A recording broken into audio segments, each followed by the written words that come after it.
Afternoon. Ooh, I got something in the way here. Didn't realize I had it there. Good afternoon. Uh, it's a Friday afternoon chat. And let's see what's going on here.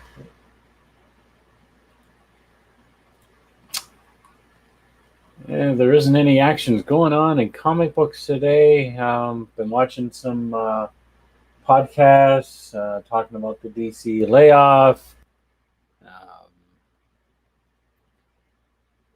it's the same stuff I talked about yesterday.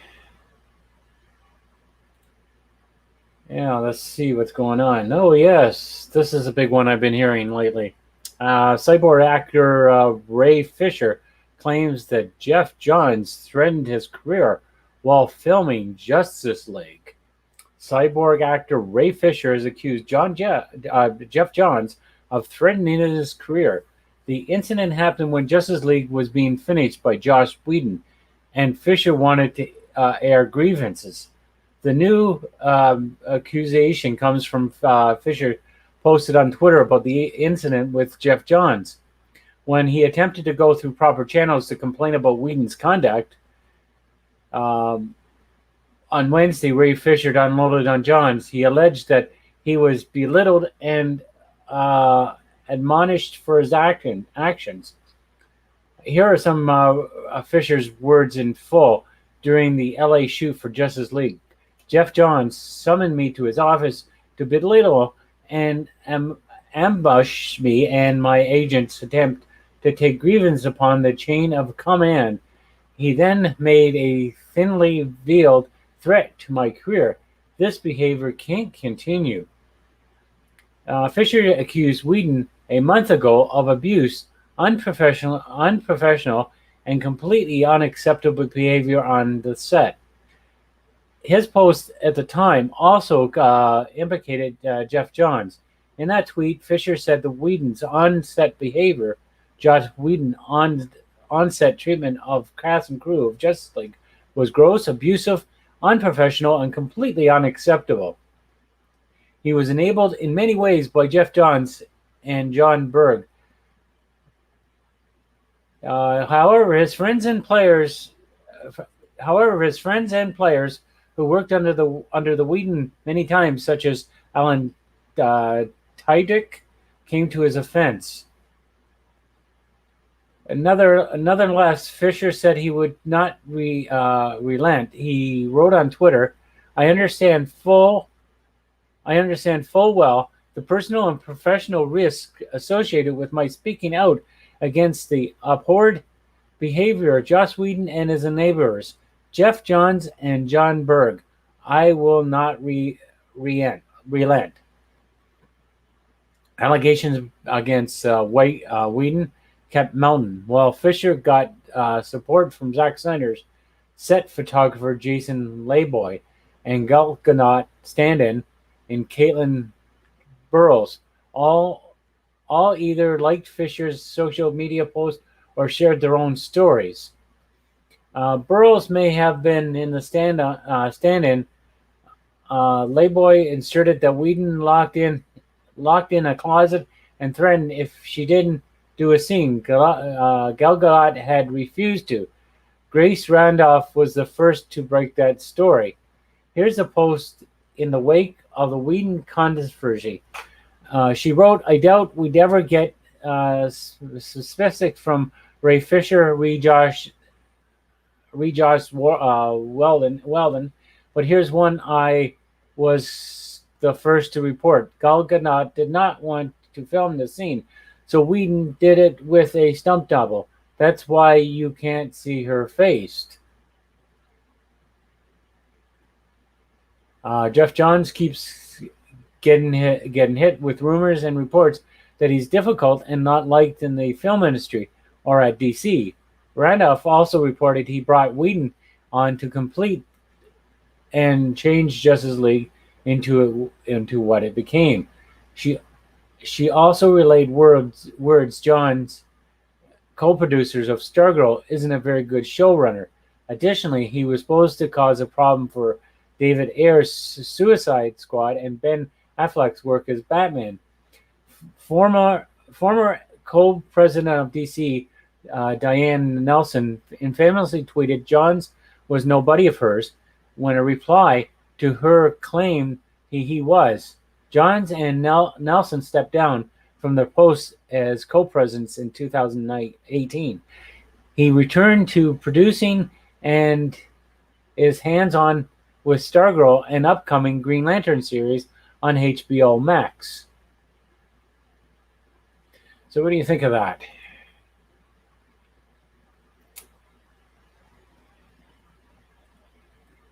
Yep. So I don't think they're getting paid to do these acting jobs and stuff like that. And this Justice League movie came out. It was a couple years ago. Justice League came out.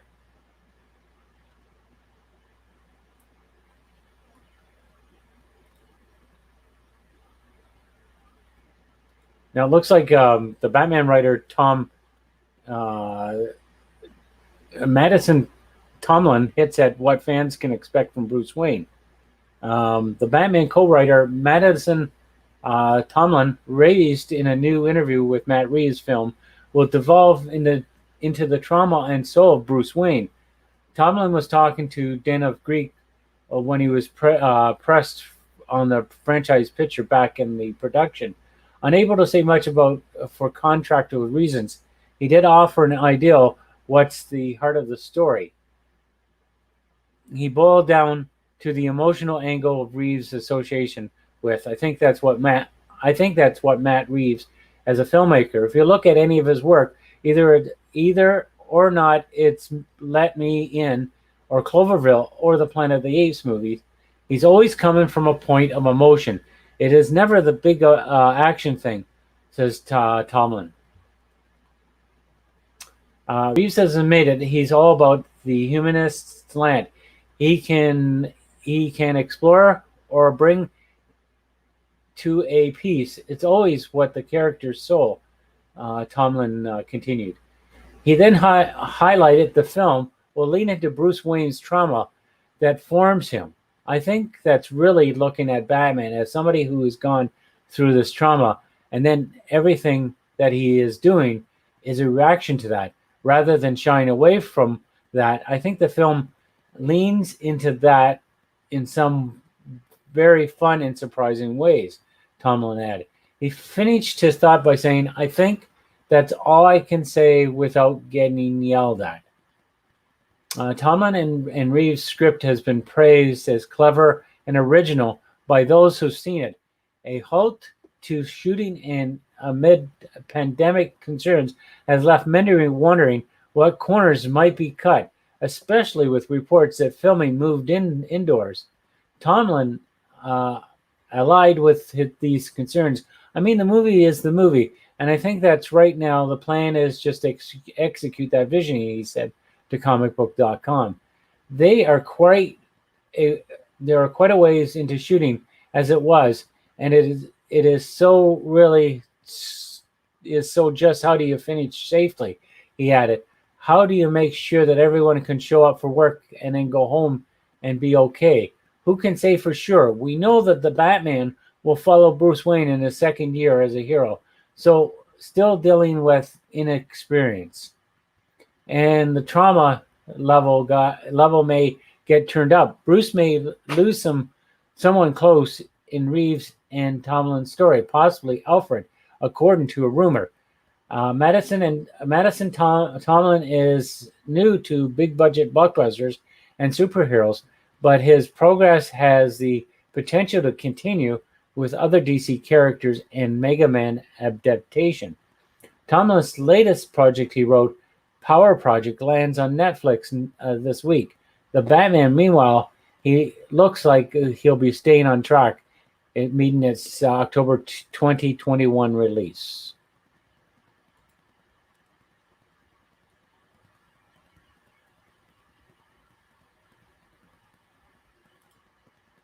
Yeah, so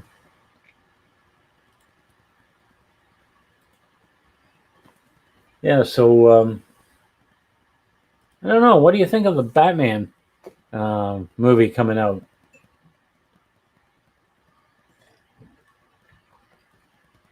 It does look interesting. Um, I'm sure it's going to be all sparkly. They got an image here of Batman with white glowing eyes and urging somebody to come on and fight him. Um, Costume looks all right.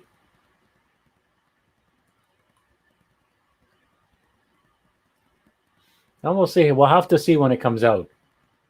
You know how that is going to be.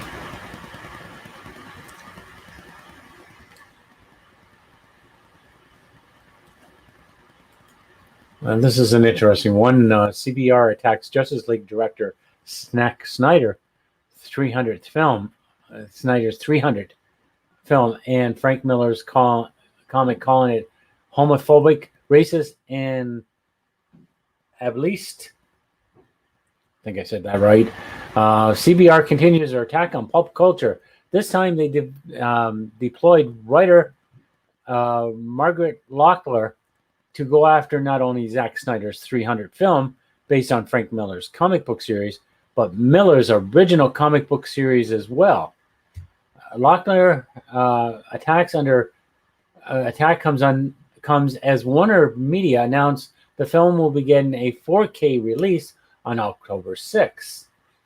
The CBR writer did not pull any punches in her attack. Right off the bat, she writes, "It's important to look back at the film and comment critically for the homophobic, racist, and ableist portrayals. One might be wondering what the blue bloody blazes Locklear could be thinking, penning these words. Just on a surface level, they seem to be absurdly stupid." Well, Locklear is here to educate us, she writes. The shocking racism and pro-imperialism of 300 does not exist in a bubble. It is irresponsible that the film refused to question or investigate the source material's problematic aspects in favor of focusing on capturing the comics aesthetics. To reiterate her point, she takes issues with the fact that the Spartans are white and they are shown as heroes, as opposed to the Persians being portrayed as not white and inhabiting a gender-fluid society. She wrote, for instance, Snyder's Spartans are a society of white, able-bodied people fueled by aggression and violence, and they are praised as the unquestionable heroes. On the other hand, the villains are portrayed as a gender-fluid society that was visibly not white, and the incarnation of evil and treachery, she added. She then claims that the good versus evil dichotomy of the film is overly racist, and her explanation is that the film has white be inherently good, while people of color are inherently bad. I think we need to pause right here to point out just how dumb and factual inaccurate this is. One of the primary antagonists in the film is Spartan. Theron, played by Dominic West, takes money from Xerxes and the Persians in order to prevent Leonons from protecting Greece from the invading army. In fact, I would argue that the Theron absolutely rapes Queen Georgiou. He uses his power on the council to make her think that if she submits to him sexually, that he will be able to convince the council to spend Spartan reinforcements to Leonids. Theron actually has the goal to accuse Georgiou of adultery in front of the council after he raped her. Theron isn't the only member of the Spartan society to betray Leonidas. The Epiphors take the pride from Xerxes to anticipate the The Oracle, they deny Leonardo's permissions to go to war, and then he insists must honor a sacred religion festival. With this information from the actual film, one has to pose a question on everyone's mind. Now, has Lockyer even watched 300? My guess is no. In that case, she has watched it. She certainly didn't watch it before writing this hit job against Zack Snyder and Frank Miller. Despite the actual facts in the film contracting her with flames, Lockyer continues, it also reinforces the growing untrue notion that foreigners entering the white country are to be feared and attacked. She adds, harmfully representation like that can cause support the false notion that the right to fear immigrants, especially immigrants of color. Again, this is another load of crap. The Persians were coming to conquer the multiple states of Greece. There's a good reason to fear conquering army and oppose it. The Persians literally introduced themselves as Leonidas and the Spartans by showing the skulls of kings they have conquered. The Persians' messengers then tell Leonidas, if you value lives over your complete annihilations, listen carefully. Leonidas Exoax conquers and controls everything he rests his eyes upon.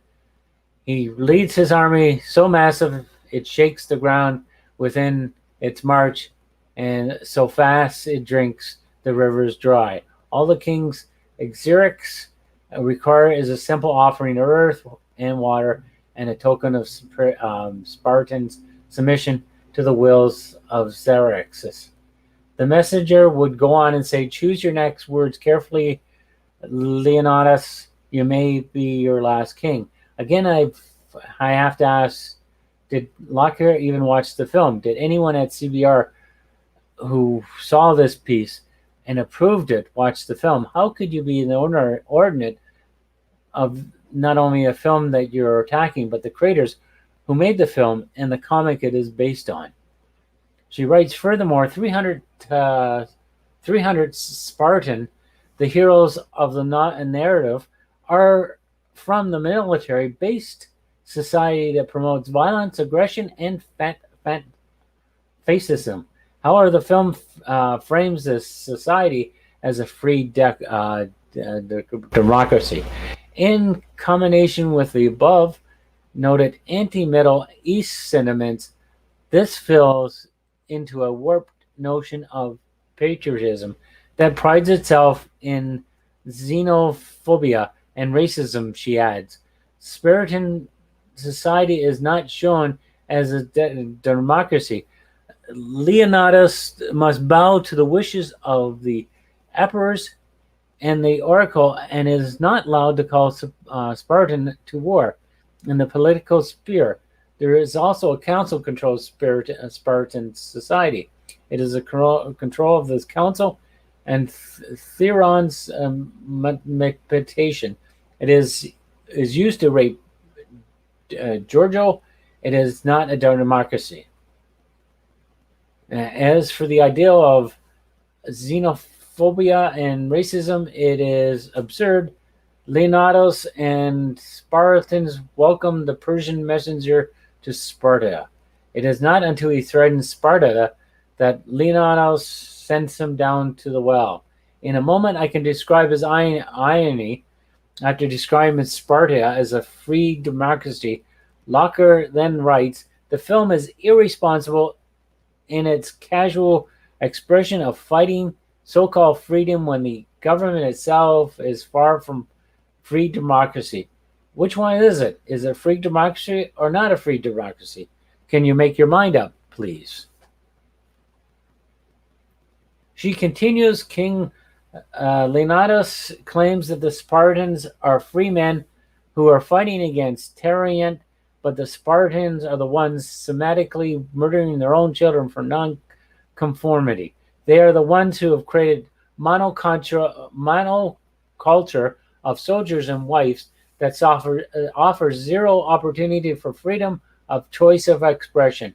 In this instance, murdering babies is horrific, but it was also a practice that the actual Puritans did partake in. As for a claim about lack of choice and expression, who says the men of Spartan are not free? Are they not the ones who make up the Spartan society? They are the ones continuing it. They are the ones choosing it. Is Loker trying to imply that the Spartans have no agency? In fact, that point is made clear when Leonidas take his 300 and begin to march to the hot gates. Michael Fassbender stilettos make it abundantly clear when he states, "We are with you, sir. We are with Sparta for freedom to the death."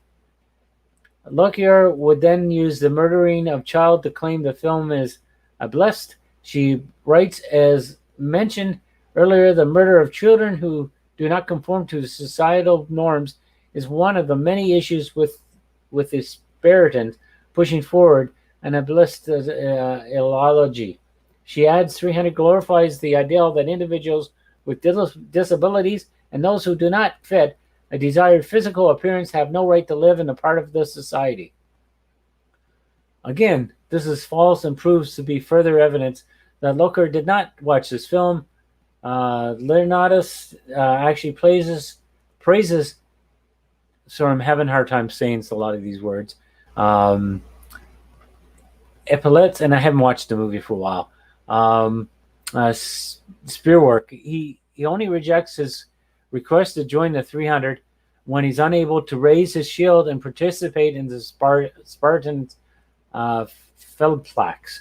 He does not offer to support them thoroughly by clearing the battlefield of the dead and tending to the wounded. Finally, Loker gets her accusation that the film is homophobic and especially calls out Snyder, insulting that he is too homophobic. She writes, along with demonizing those with disability and different bodies. The film is homophobic, and some of the most homophobic images are intentionally incorporated by Snyder, who seems to be unaware how problematic this deception of gender and sexuality is. As for her evidence, she writes, one of the biggest instances of dated homophobic representatives when Xerxes offers Leonidas a peace in exchange for submission. She elaborates, depicting a man as a physical, more powerful force who threatens violence in exchange for sex is a lazy trope too often used to hammer home that a male character is a bad guy. In this case, it perpetuates the problematic stereotype in predatory gay. For decades, this type of representation is justified by the false belief that straight men should fear gay men because they should be inherently pursue them sexually. So films like 300 personate the false offensive notion that it's okay to be violent towards members of the alphabet community because they are pariahs, she adds. This is a massive reach. Remember, the Persian's messenger in the beginning of the film demands Leonidas to submit to Xerxes. Leonidas, being free man, refuses to submit. When Xerxes makes the offer to have Leonidas become his warlord of all Greece, there are more parallels to Jesus being tempted by the devil in the desert than any kind of homophobic reading. This just appears to be another piece of evidence in a long list that shows Lockyer haven't even seen 300. Nevertheless, she concludes, looking back 14 years, the racism, fascism, ableism, and homophobia of the comic book and film is as glaring and intensely problematic as ever. She then chides Zack Snyder, if audience choose to return to 300 with the 4K release, They should be active viewers who critically analyze the problematic areas, a task unfortunately not performed by the filmmakers during production. What do you make of Loker's accusations against 300 directors Zack Snyder and Frank Miller? I think that's ridiculous. Yeah, I don't have 4K, so I'm gonna have to watch it. I believe I have it on DVD, so I'll watch it later on. I actually like 300. I didn't buy the graphic novel 300 by Frank Miller. I did browse through it at the comic book store, and a lot of the scenery in 300 seemed like it was just lifted right from Frank Miller's graphic novel.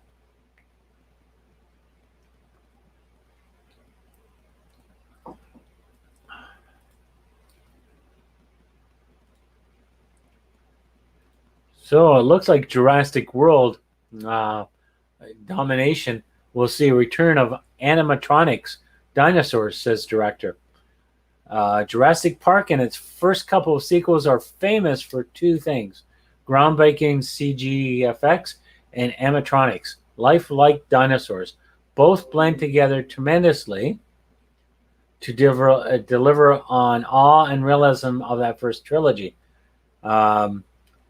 CG overtook the animatronics and some of the realism in the long run, which is just the way it is. But the director of Jurassic World Domination, Colin Trevorrow, promised a course correction with this nostalgic-filled follow-up to Fallen Kingdom. He told Collider that there'll be more animatronics in Dominion than the previous films. While chatting with the site for Comic Con at home, we've actually gotten more practical with every Jurassic Park movie we've made since the first one. Trevorrow said, and we'll make more animatronics in this one than we have in the previous two. That's a bold claim, considering Hollywood's widespread over-reliance on visual effects and doing things in post as opposed to standard methods. Animatronics can be on a set and put in front of a camera in the old ways, unless they're dealing with matte shots or rear projection. In either case, actors have something to react to. There were advantages untapped nowadays. CGI took a lot of that away. Even films that were too worked together, you could see the glaring differences. Trevorrow claims that that's a thing of the past. In Dominion, the comb of tangible and digital will be seamless. He continued, the thing that I found, especially in working in the last couple months, is that we finally reached a point where it's possible. Digital extension on animatronics will be able to match the texture and level of fidelity that is on film. An animatronic is going to be able to bring, as you didn't use to be able to mix them, he concluded. You could really see the seams, and so part of it is very exciting for me. A return to animatronics could mean a comeback or replica of the physical raptors and T-Rex from the first film in all their glory. To this day, the effects pack a punch. They aged very well. But if we're getting more animatronic dinosaurs, and a photo we reported on earlier in the week is any indication the dinos from Isla Sorna will wreak havoc, Does that mean Spinosaurus will emerge from the depths?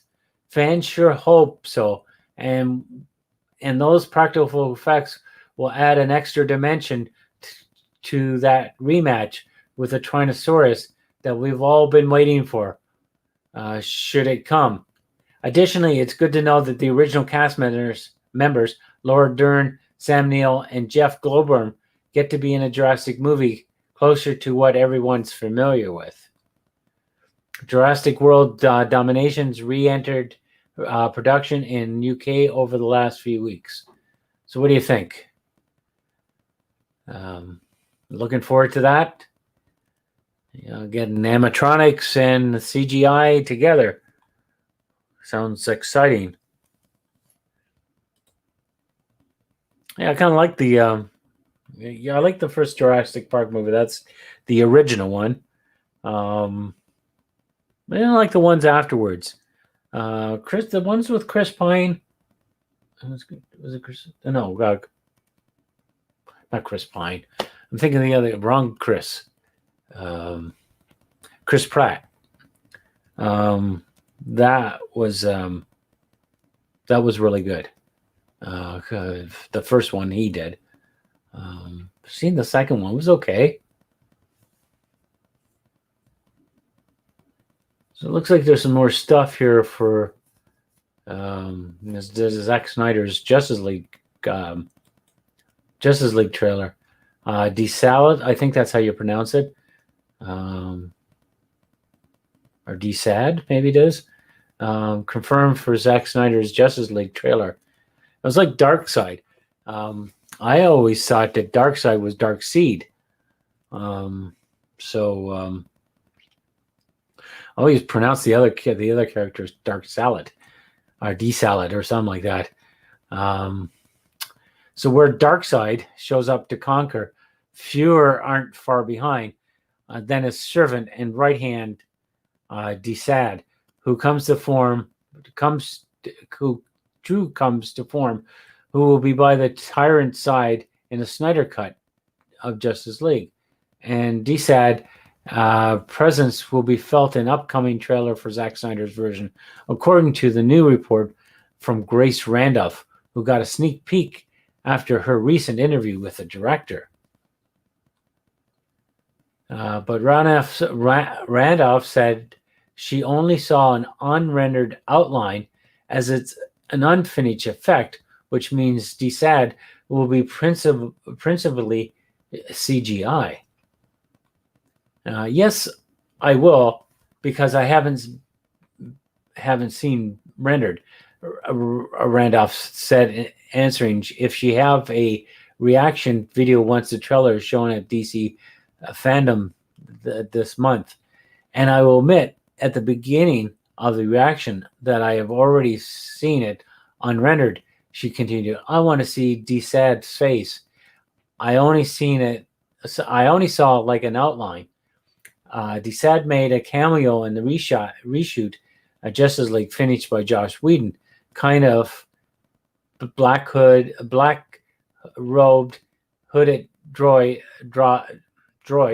resembling D-Sad, surrounded Steppenwolf in the history lessons fight scene. They shuffled into a spaceship once he was defeated, and what isn't hard to imagine D-Sad was one of them. Zack Snyder verified last year he was cut from the film. The invasion of Earth, led by Darkseid in the Snyder Cut, and his underlining may be included more distinctly. So this time, along with some dialogue, who plays D-Sad is the big question. We have our answer, much like Darkseid, who was voiced by Ray Porter. D-Sad is portrayed by voice actor. That actor who Porter appeared to confirm a year ago is an English performer of stage and screen, Peter Guinness. Guinness made a small appearance in Tim Burton's Sleepy Hollow and Aliens 3. He also lent his voice to radio dramas across the pond, adaptations of Doctor Who, The Phantom of the Opera, and Judge Dredd are among them. Zack Snyder's Justice League might be his biggest turn to date. It wouldn't be the most crazy production he's been part of, not to anyone who knows the history of Aliens 3. We also have new images of Steppenwolf's design in the Snyder's Cut to share. An updated render of our first look at the original design outside of concept art Zack Snyder's posted, the low resolution on Vero. At this point, Snyder teased his high-res Steppenwolf will be seen in the finished film, if not sooner. Just working today. Pulled this out of the editorial story. He's low resolution, but I've seen him in his high glory res. He's a thing to behold, he wrote. The low resolution as it may be, there is a photo here. I'm gonna have to start sharing my my wall here, but he's just got him. It's not really. I don't think that's that great. The Snyder Cut of Justice League and everything that comes with it premieres on HBO Max in 2021.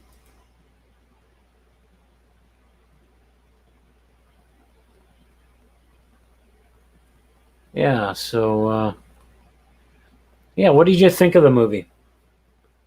Did you like the Justice League? Did you like what Snyder did? I'm not Snyder. Whedon did to it. I wonder if it would have been a much better movie.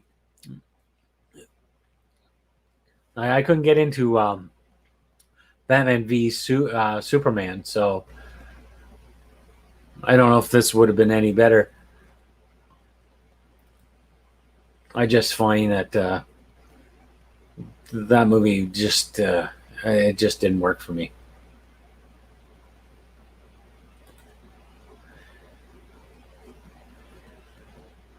So just looking at some stuff here. Anybody has anything want to talk about anything? I do see somebody here watching.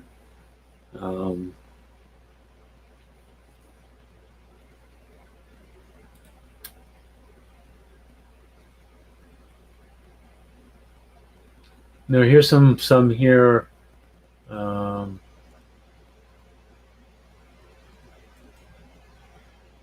It's talking about Star Trek Picard. They saw a massive drop in viewership by season final. Now I watched a couple. I think I watched about 4 or 5 episodes of Picard. I couldn't get into it. I really, really couldn't. I just found it very boring.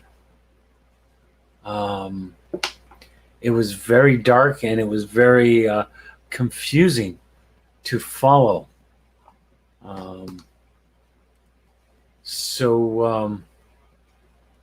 Yeah, I'm not a big fan of that one. I'm not a fan of the other Star Trek Discovery. I just I don't. It doesn't feel like Star Trek to me. I was never a big Star Trek fan until they start making the movies. My biggest show I liked in the past was Space 1999, and a friend of mine, he liked Star Trek, and I liked Space 1999. But once the movies start coming out, no, Star Trek the motion picture wasn't a big fan of that. But when they did the Wrath of Khan, that's when I really got hooked into Star Trek. And then I started watching reruns of it on TV. So I got quite familiar with the show, and my love for it kind of grew. And then I went and watched Next Generation, and I was like, this was the best Star Trek. But Star Trek Picard, it didn't have that magic. I like Patrick Stewart. He's a fantastic actor. I loved him in Logan and the X-Men movies. but he was just terrible in this. The script was terrible. I just couldn't watch it for any more than 3 or 4 episodes or even 5 episodes. I can't even remember what I stopped it at. I said I can't invest to watch into this. It's making my head hurt. So I didn't even get to the part where they had 7 and 9 appear in there. So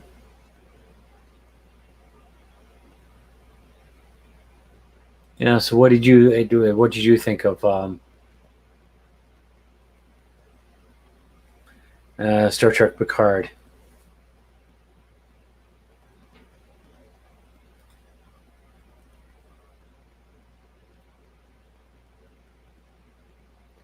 Yeah,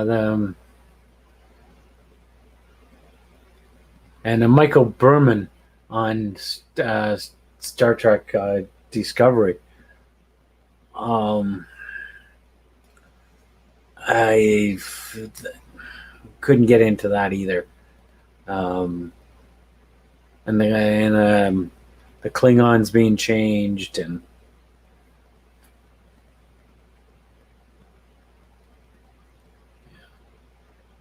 now I heard they got Lower Decks. Lower Decks. I haven't seen that yet. I've been just watching some people on YouTube bash into it, so I presume it's not that good either. So I don't know if it's going to be worth my time to watch it or not. Has anybody out there watched that show, Lower Decks?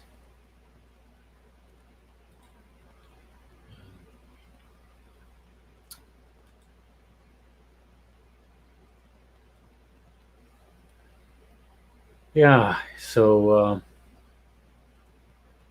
doesn't look like there's that much more exciting stuff going on, except for cyborg actor Ray Fisher claiming that Jeff Johns threatened his career with film Justice League.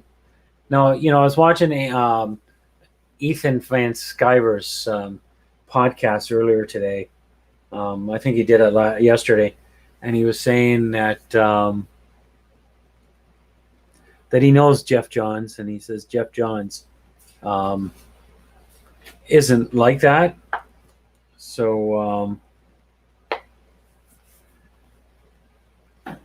yeah, he doesn't seem to be that. I've never met Jeff Johns, but he doesn't seem to be a threatening person.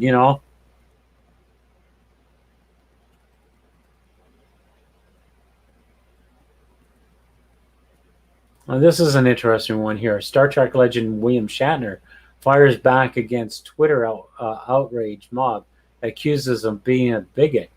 Star Trek William Shatner has fired back against the latest in a series of Twitter mobs targeting the actor, this time defending his belief that the term CIS is inherently negative and only used as an insult.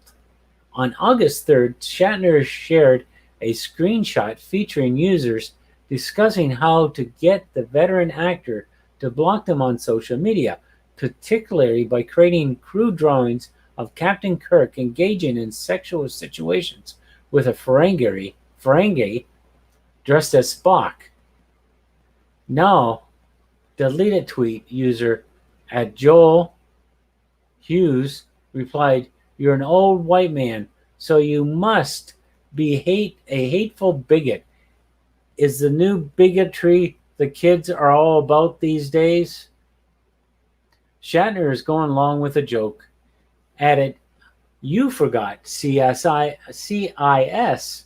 as in an old white CIS man. Need to stay current." User at John Henning 3 in a similarly now deleted tweet would note how he was happily surprised you used CIS without being condescending to the crowd that came up with it. He then voiced his confusion to what connections they were making to call you that kind of shit. Shatner would explain some need labels and categories to separate people in order to harass or debase them. The only time CIS is used when referring to me is in that way. Do we need labels in order to communicate? No. So those that use them while describing others are doing it for negative reasons. The conversation surrounding the term CIS between Shatner and other users was soon joined by another individual who attempted to use children's books to point out that Shatner was incorrect. Referring Dr. Seuss' classic children's story, The Snitches is an alleged for gender user at, I'm going to spell this out because I'm not going to sure if I can pronounce it. It's SEKHET BAST BAST_RA stated that most of us are star-bellied. Some of us are smooth-bellied. CIS and trans, nothing wrong with either one.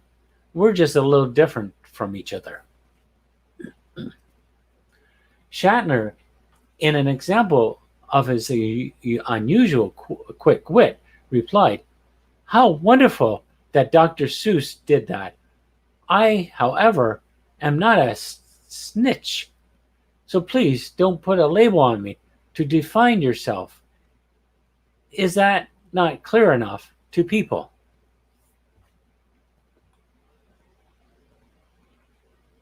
Slick Bass Ra would reply, I think you know what I'm saying.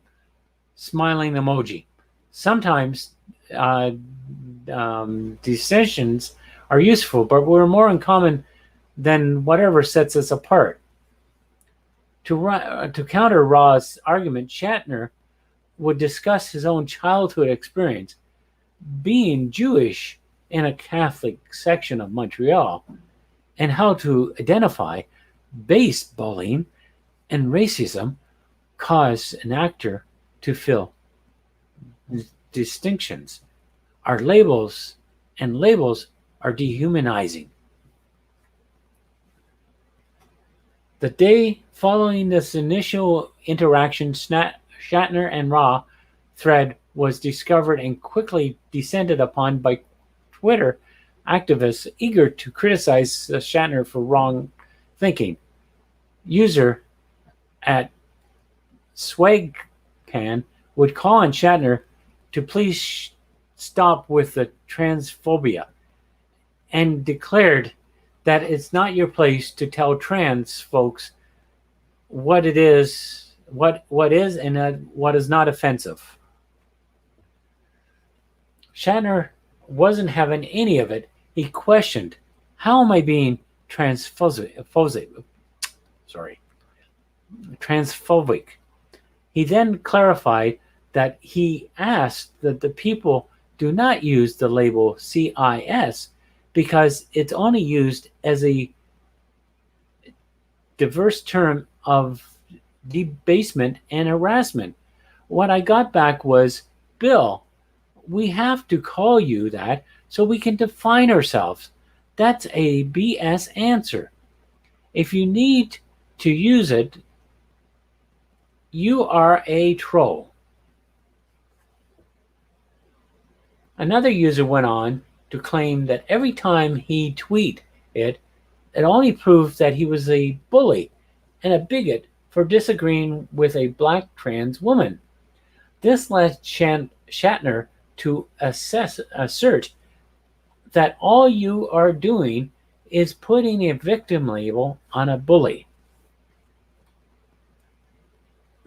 Criticism continued, with one user dismissing Shatner by saying, "You seriously think that LGB people are discriminating against because they are not trans? Why are you weighing on queer opposition when you clearly know nothing about it or its history?" Shatner fired back, asking in return why the user was weighing in on my tweets when it is clear you do not have a clue what the argument is about, and you jump to a conclusion and start a dog pile. In an attempt to lure Shatner into a gotcha moment, user at Deltvar demanded the actor present a example of someone kicked out by their parents, beaten to death, chemically castrated, or otherwise oppressed because they were CIS gender. This luring attempt was ultimately unsuccessful, as Shatner readily put forth the examples of infant females put to death in cultures where males were preferred, LGBT teens who came out to unaccepted parents are tossed out onto the street or beat up or worse, etc.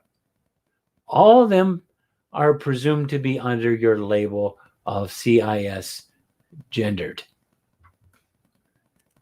CIS people aren't oppressed for being CIS.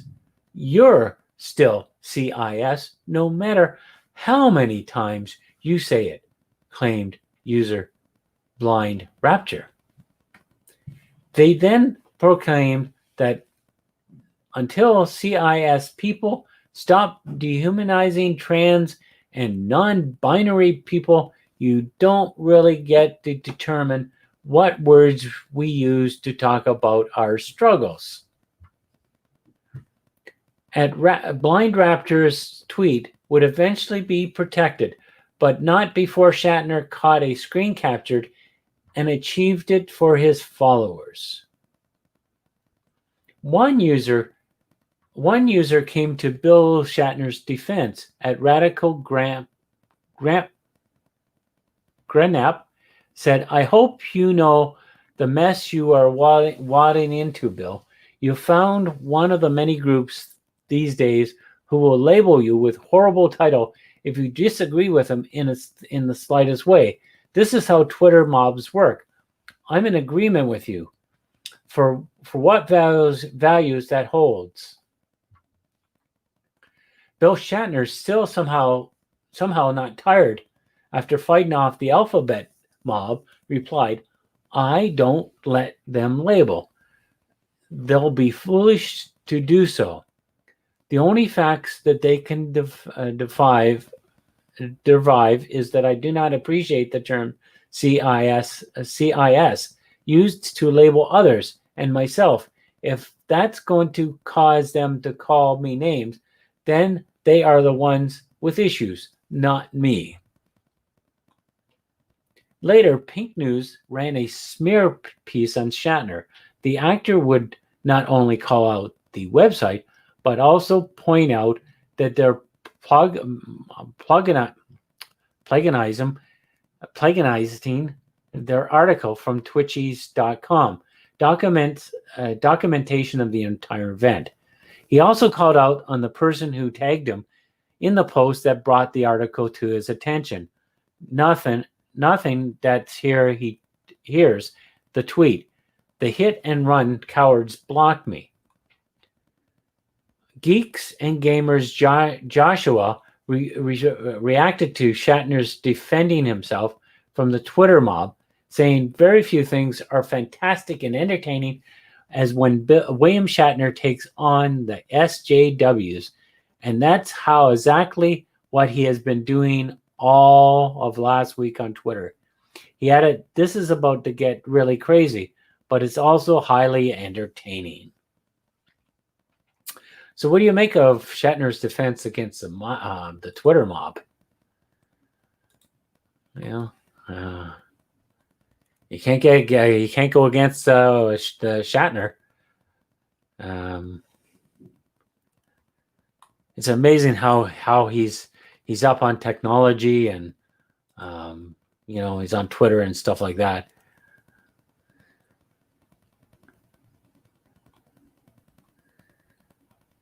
So what do you think of the whole thing?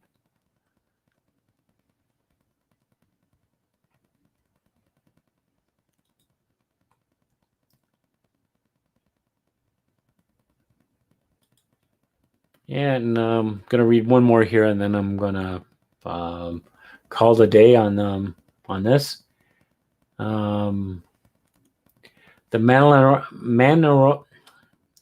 I'm starting to lose my voice here, or I can't speak. I have to go and get a new tongue.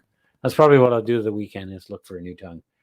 The Mandalorian star Gina Carano accused of racism for sharing historical anti-Nazi photo. I think I might have talked about this the other day, but she did. Let me share my wall here. Whoa, share screen.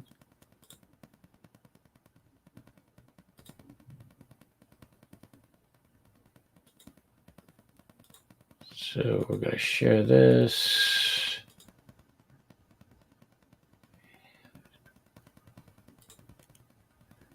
All right. So she posted this picture up of a bunch of Nazis and one guy not saluting, doing the Nazi salute. And so she came under fire after sharing the famous photo that many believe is a German laborer, August Landmeister, refusing to give the Nazi salute to Adolf Hitler during the 1936 rally, celebrating the launch of the Horst Wessel, a German sail training ship. Shortly after sharing the image, ironically failing to recognize the historical content behind the photo, activists on Twitter began to criticize the actress, with some demanding that she state ACAB or all cops are bastards. Another added, you literally could have picked a better picture to show whatever you wanted to show that didn't have a friggin' Nazi on it. Another named Sam Moraz wrote, say ACAB PLS. Still another wrote, what the F? Merlin's Pride added, girl, you got some explaining to do, cuz some felt that she could have used her large platform to instead address the recent protests against police brutality. But one fan saying it's 2020 could keep that at the crib with your uncle and aunt. Nobody, even with the best intentions, want to hear about the Nazis. Bad timing, especially with police brutality. Another stated, oh my God, Gina, why are you like this? One person even went as far as to advise Corrado that this was a bad move. Corrado couldn't be silenced by those attacking her. She would share an article from Business Insider explaining the content of the photo. She wouldn't stop there. The very next day, the former MMA star and actress took up on Twitter to call out trolls and call them cowards for attempting to harass her for the simple act of sharing the photo. In exchange between Canaro and Twitter users at Chanel Kenobi attempted to claim the outrage mob was not trolling her, but instead trying to educate you so you can get on the right side of history. And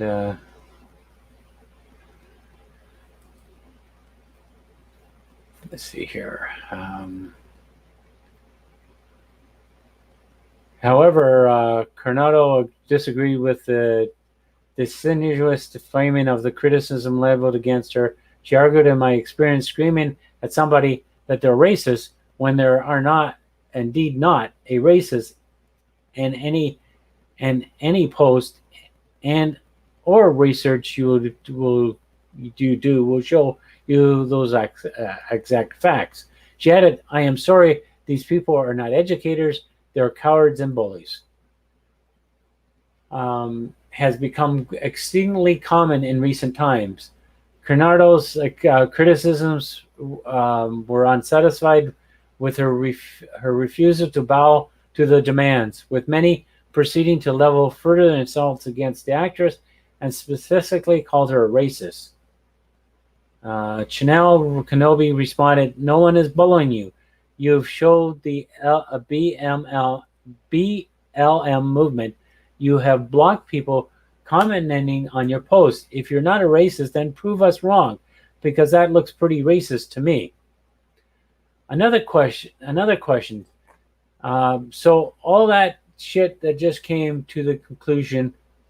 So all that shit just came to the conclusion you're racist.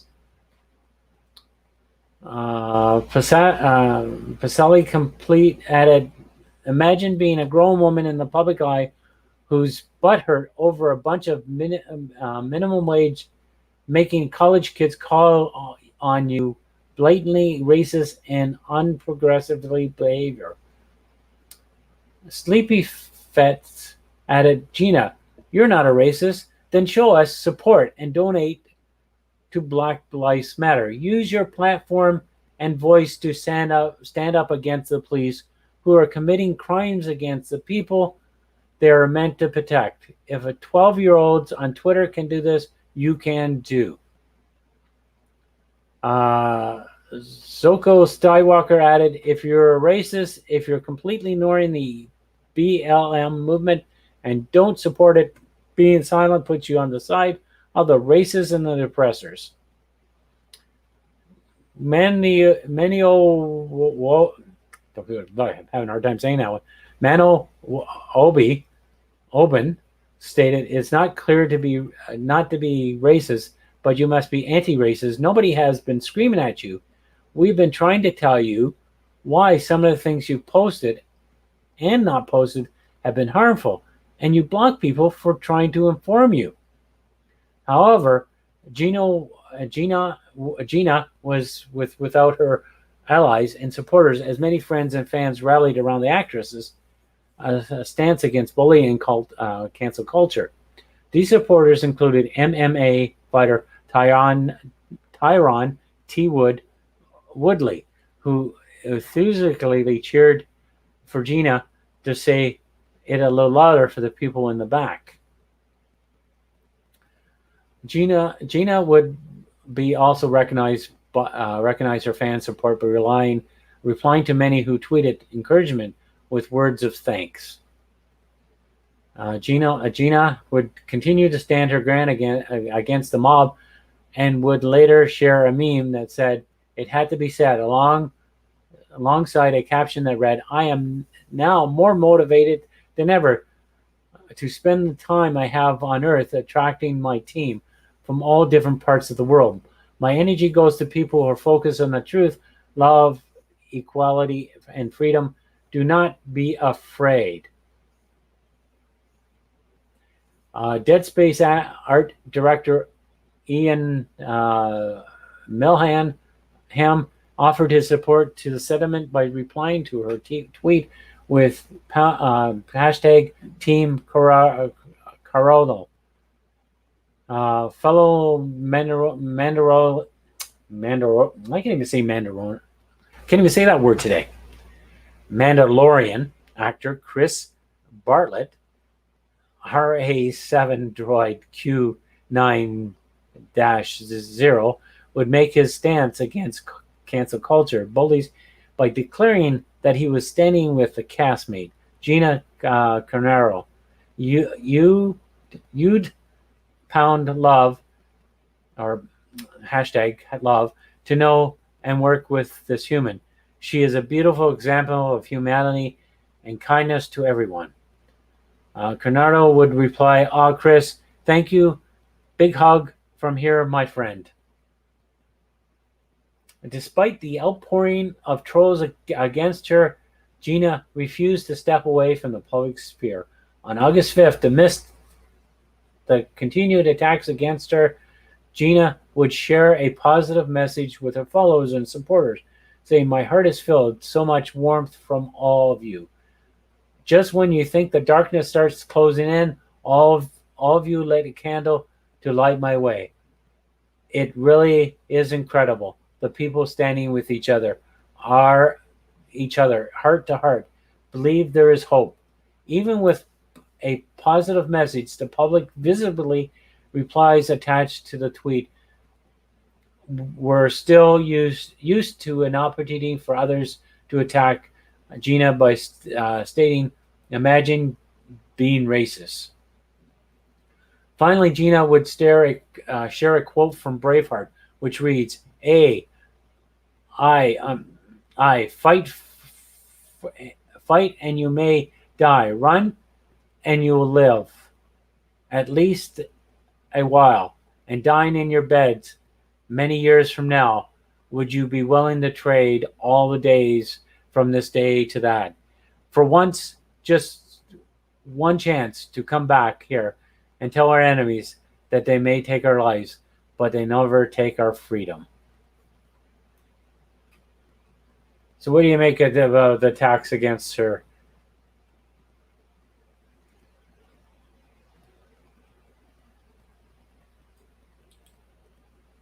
I didn't see anything wrong with that post, so.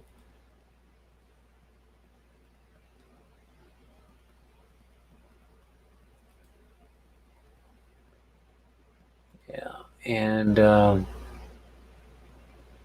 it's good that she stands up against the bully. She seems to be, what I understand from her, what I've read about her, she's a really level-headed person, very smart. I did like her in The Mandalorian. I really liked her in The Mandalorian.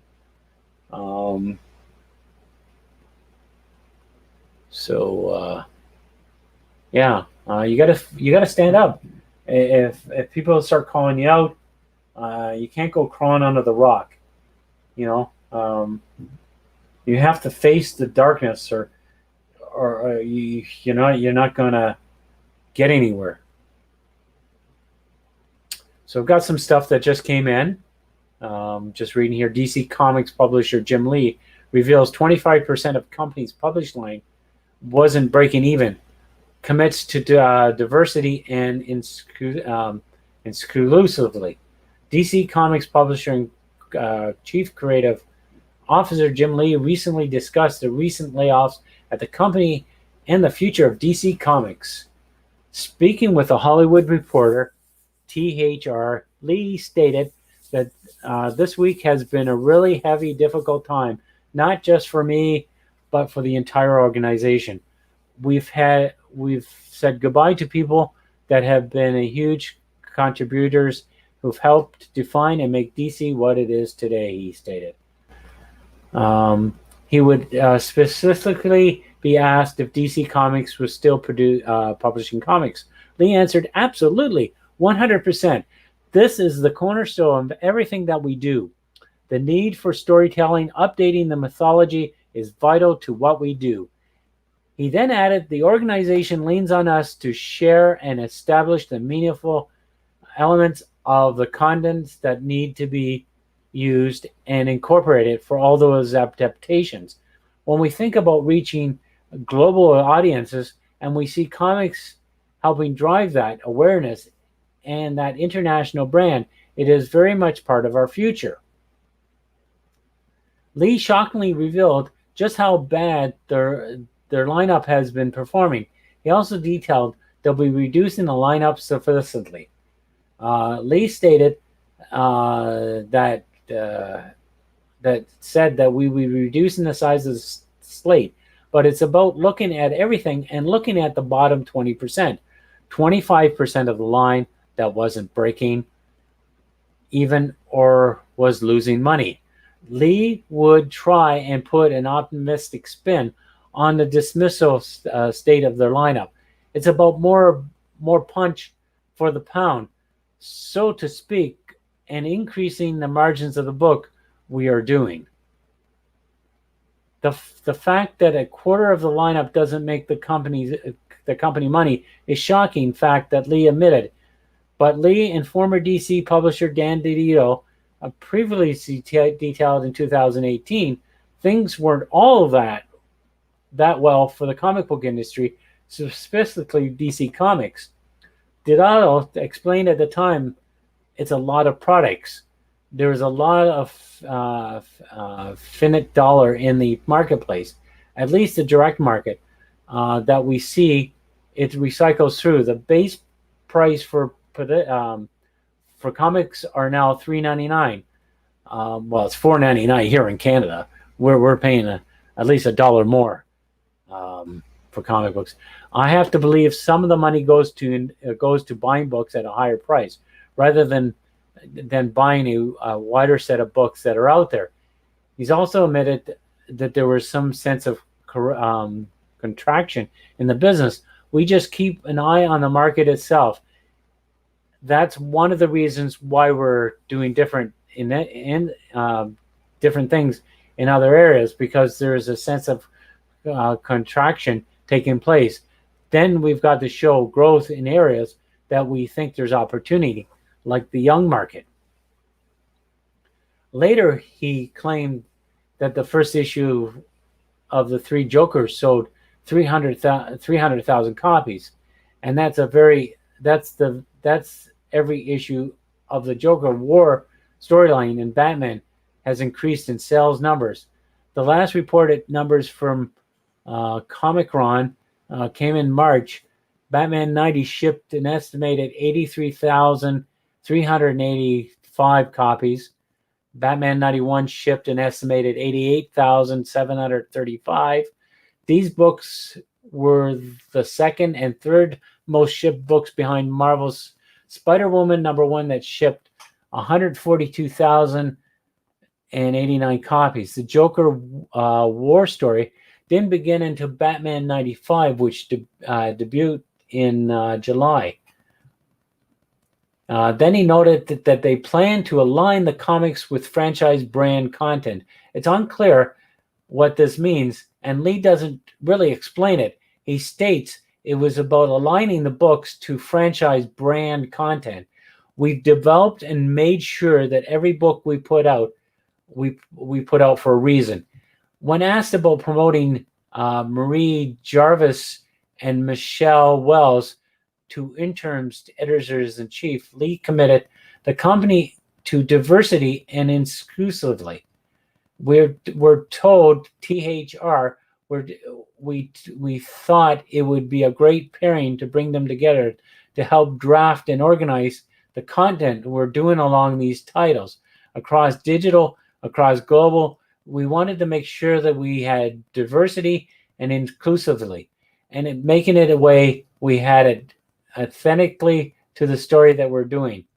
It is really about consolidating all of our efforts and having every editor involved in all these directive, and also organizing, broadly speaking, in content that's for kids 6 to 11, then 12 to 45. It's about consolidating the format and oversight to a smaller, more concentrated editorial group, he elaborated. Lee has made similar remarks about diversity and inclusively in the past. Back in February at C2E2, he detailed what DC Comics editorial focus would be saying. Our focus in taking to editorial team is to continue what we've done best. Character-driven stories, powering right editors on right characters and developing characters that are inclusive and diverse. While Lee announced that their publishing line would be significantly reduced, he did state that there is not a pencils down notice, he said. Everyone has been notified to keep working on all projects that we've already greenlighted. He started. To that extent, there is no change. THR would then ask Lee about a rumor that AT&T wants to get out of the comic book business. Lee responded, "I don't think they want to stop us from publishing comics. Comics serve a lot different purpose, and one of them is a great way to incubate ideas and create the next franchises. We want to continue. Why would you want to stop that? Why would you want to stop creating great content that could be used across greater enterprise?" As for DC Universe, Lee confirmed it would be migrating to HBO Max. He explained the original content that's on DCU is migrating to HBO Max. Truthfully, that's the best platform for the content. The amount of content you get, not just DC, but generally from Warner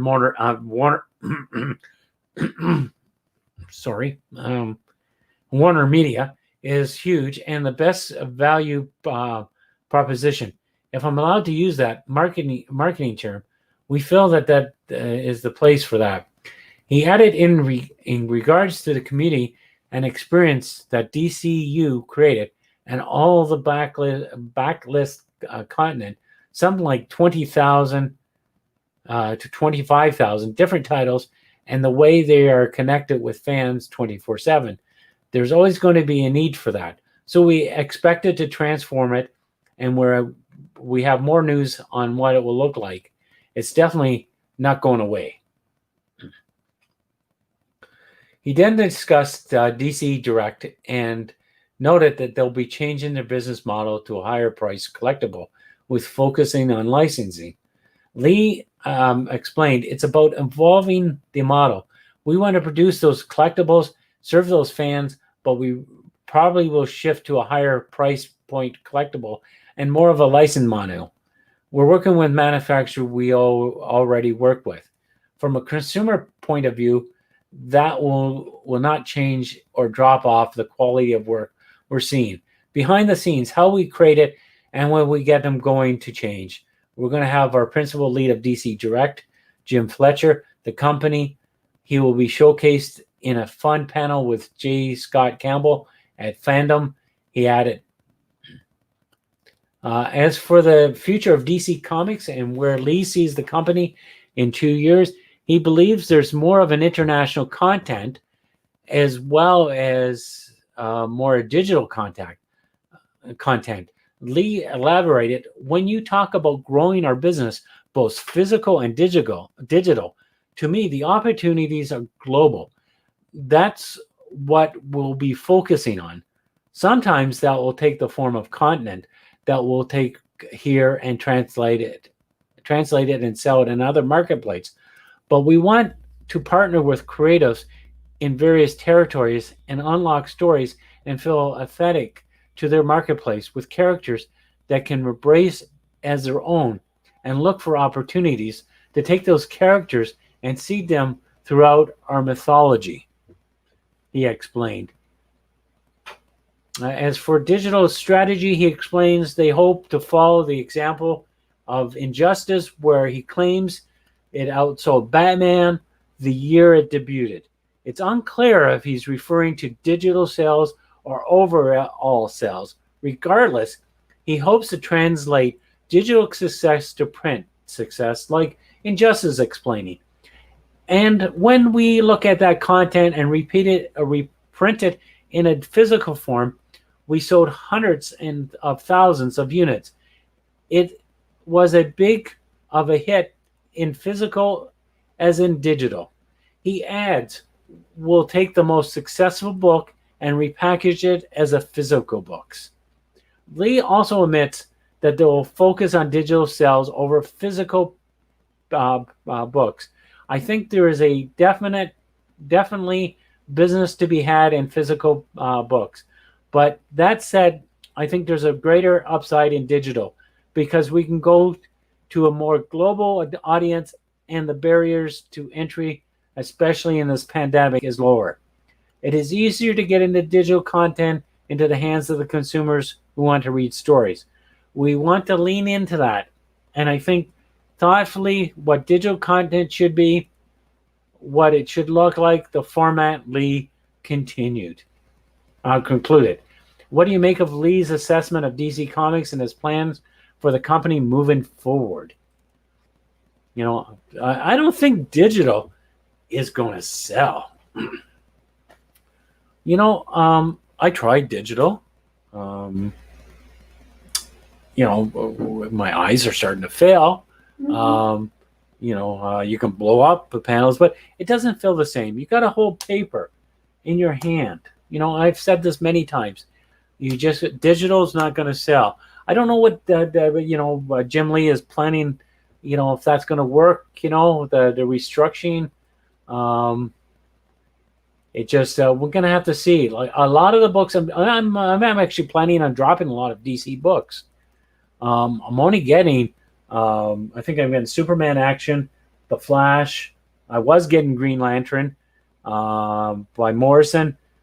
Can't follow the storylines in it. So I'm dropping that. I just went to the comic book store the other day and told them I'm dropping Green Lantern. I just can't follow it. But I don't think digital is the way. You know, digital is easy to pass around too.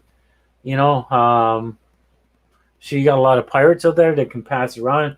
You know, like I've seen, you know, well, you're gonna make a lot of money off that. You're saving on the printing. That's it. You know, but you're gonna have many copies being able to be passed around. You know, and the other people are not going to get paid. Not going to pay for those. They're going to get them for free. You know, they need to make better stories in the books. I think we need to go back to stuff in the 80s. You know, good storytelling that we had in the 80s. And stop rebooting the whole universe, you know? Every couple years, I think DC gets reborn again, you know? Another crisis. You know, stop doing that. Just make the stories better. Hire some better writers. You know, I've seen some good artists for DC. And I've seen some classical artists coming back. You know, so what do you think? You know, what do you think DC should do?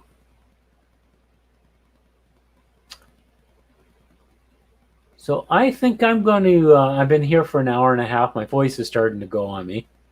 Yeah,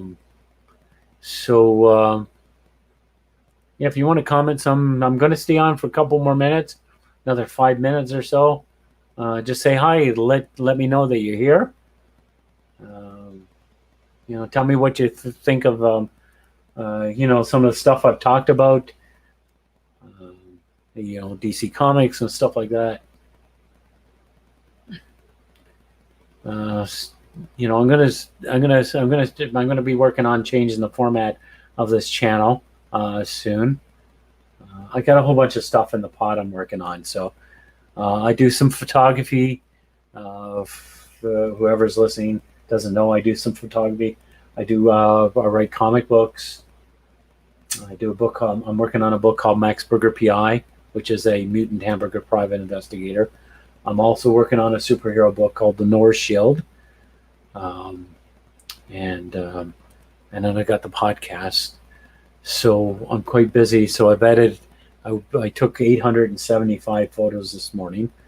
So I'm halfway through processing those. So I've lost track of time. So my other priority stuff haven't gotten to work on yet.